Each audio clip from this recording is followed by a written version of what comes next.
नमस्कार केमन आছেন I am Chinmayanand जोगी। अम्बल अजीर्णता शरीरे दुर्बल भाव सर्दी काशी ब्रंकाइटिस स्पन्डलाइटिस कोमरेर बात ना जाने आरो कत किछु इत्यादि कोष्ठकाठिन्य থেকে दूर हबेन तो अवश्यई करबेन भुजंगासन। चलुन एक बार जेने नी। वंदे मातरम हर हर महादेवम। तो शुरूटा हबे बडी लक ओपेन करे एज ए बिगिनार खाली हाथे किछु एक्सारसाइज करे नेब। प्रथमे ठीक এইভাবে উপুড় হয়ে শুয়ে পড়তে হবে।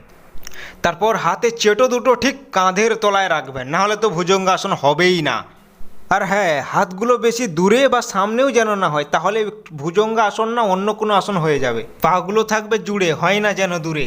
ঠিক এইভাবে ধীরে ধীরে হাতের ওপর ভর দিয়ে শরীরটাকে ওঠাতে হবে আকাশ ও গগনের দিকে, তবেই না হবে ভুজঙ্গাসন। আর এটা দেখতে সাপের ফোনার মতো খানিকটা, তাই এর নাম দিয়েছে ইংরেজরা কোবরা পোজ। এবার পালা বেনিফিট অফ দ্য কোবরা পোজের জ্বালা, মানে উপকারিতার কথা বলছি। মেরুদণ্ডের নমনীয়তা বাড়ে, শরীরের কলকুচো ভাব দূর হয়। টেকে রেস্ট শবাসন। 15 সেকেন্ড খাটনির পর নিতে হবে রেস্ট, কারণ রাবার ব্যান্ডকে টানার পর ছেড়ে দিলে যা হয় অবস্থা। বাবা উঠে পড়ো, ভোর হয়ে গেছে।